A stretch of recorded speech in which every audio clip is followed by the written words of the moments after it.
और मुख्यमंत्री योगी आदित्यनाथ चुनावी जनसभा को संबोधित कर रहे हैं। क्या कुछ कह रहे हैं, सुनते हैं।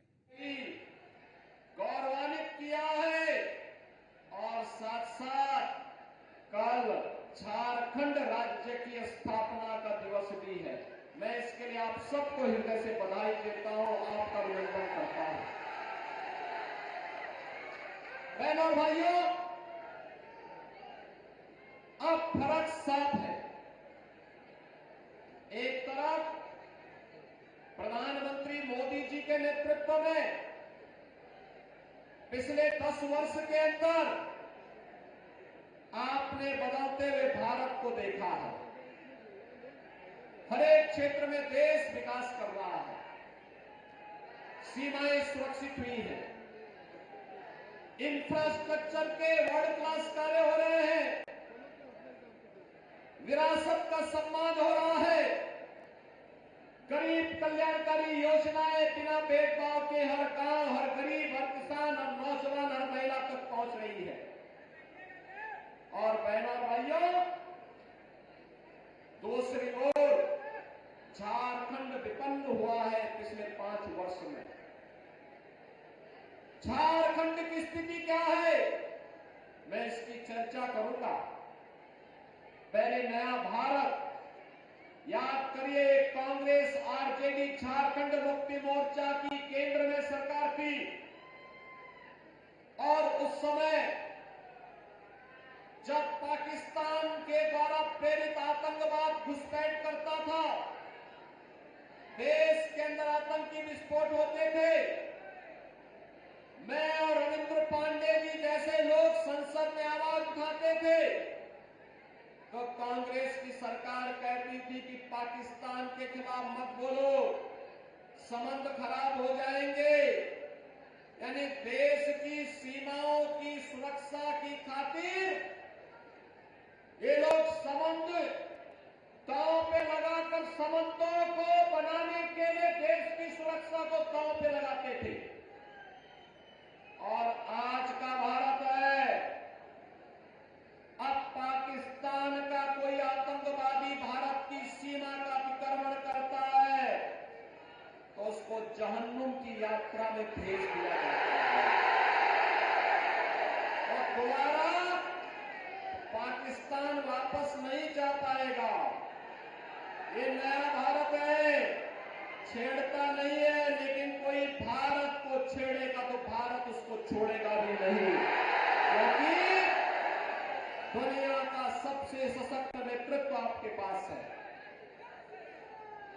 आतंकवाद की जड़ कश्मीर की धारा 370 समाप्त कर दी। अभी मुझे यहां पर डॉक्टर प्रहलाद पटवाल जी कह रहे थे कि जनसंघ के समय से मैं भारतीय जनता पार्टी का कार्यकर्ता हूं।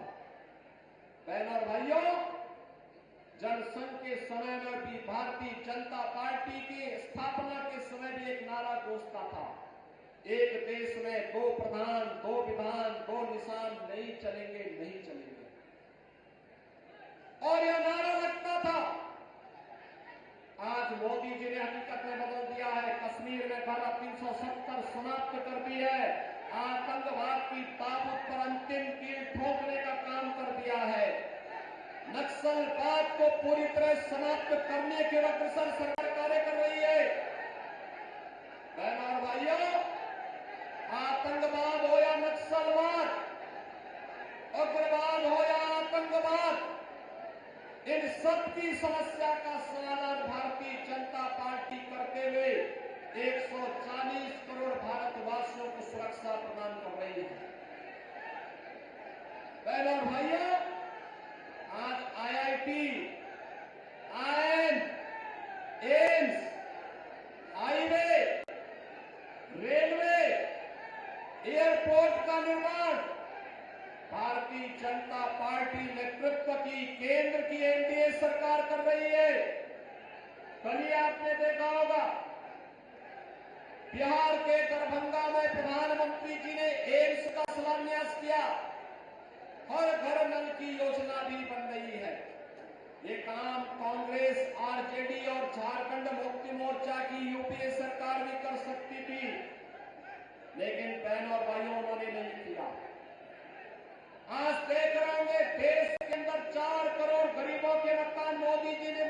10 वर्ष में बनाए। 10 करोड़ गरीबों के घर में शौचालय बनाए।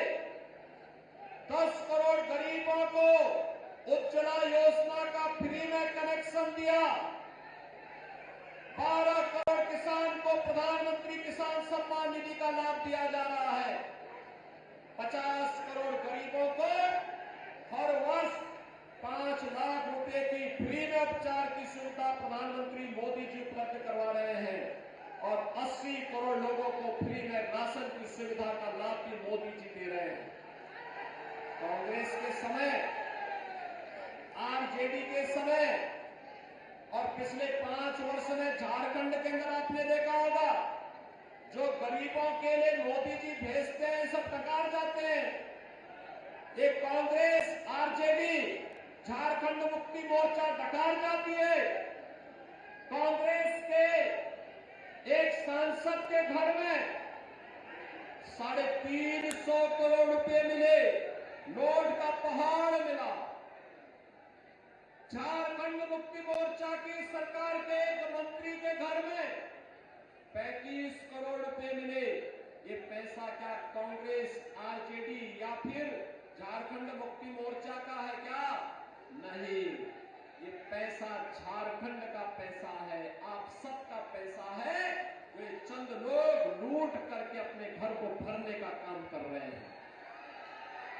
इनकी इस डकैती को रोकने के लिए और डबल इंजन सरकार का क्या लाभ होता है, उसका एहसास कराने के लिए मैं आया हूं आपके पास। उत्तर प्रदेश में भी यही जंगल रास्ता जो आज झारखंड के अंदर है, 2017 के पहले वहां भी लव जिहाद की घटनाएं घटित होती थी, वहां भी कर्फ्यू और दंगा होता था, वहां पर भी लैंड जिहाद होता था। आज उत्तर प्रदेश में न लव जिहाद है, न लैंड जिहाद है, न कर्फ्यू है, न दंगा है। यूपी में सब चंगा है, यूपी में सब चंगा है। बहनों भाइयों, विरासत का सम्मान कैसे होता है? देखो, जो काम 500 वर्षों के लिए, जिस कार्य के लिए हिंदू समाज लड़ता रहा था, एक ही बात कहता था कि रामलला हम आएंगे, मंदिर वहीं, यही बोलते थे ना। और देखो, कांग्रेस 65 वर्ष में नहीं कर पाई। आरजेडी तो राम मंदिर का विरोधी थी, झारखंड मुक्ति मोर्चा भी मंदिर की विरोधी थी, और उत्तर प्रदेश में डबल इंजन की सरकार आई। मोदी जी के नेतृत्व में मात्र 2 वर्ष में अयोध्या की समस्या का समाधान हो गया, रामलला फिर से विराजमान हो गए। बहनों और भाइयों, आज झारखंड के अंदर ये जो इंडी गठबंधन, कांग्रेस, झारखंड मुक्ति मोर्चा और आरजेडी की सरकार कार्य कर रही थी, यह आपस में लड़ाने का काम कर रही है। संथाल को मुंडा से लड़ाएगी, पासवान को मुसहर से लड़ाएगी, जाति को आपस में लड़ा करके बांग्लादेशी घुसपैठियों को, रोहिंग्या मुसलमानों को, आपकी जमीनों को कब्जा करवा करके आपके संसाधनों पर लूट खसोट करवाएगी। और इसीलिए तो मैं आपसे बार बार कह रहा हूं, बटे थे बहनों और भाइयों तो अयोध्या का अपमान झेलना पड़ा था, बटे थे तो पाकिस्तान और बांग्लादेश बन गया, बटे थे तो काशी में अपमान झेलना पड़ा था, बटे थे तो बहन बेटियों की इज्जत के साथ खिलवाड़ हुआ था। इसलिए बटे थे तो कटे थे, कटेंगे तो कटेंगे, एक रहना है, एक रहेंगे तो सेफ रहेंगे, नेक रहेंगे, एक रहेंगे तो, और यह काम केवल भाजपा कर सकती है। भारतीय जनता पार्टी इसीलिए श्री रविंद्र कुमार पांडे जी को अपना प्रत्याशी बना करके आपके बीच में बेरमो विधानसभा क्षेत्र में उन्हें उतारी है। एक वरिष्ठ नेता है, संसद में झारखंड के लिए लड़ते थे, यहां की रेलवे के लिए, यहां के हाईवे के लिए, यहां के किसानों के लिए, यहां के नौजवानों के लिए, यहां की पान और बेटियों के सम्मान के लिए वे लगातार आवाज बुलंद करते थे।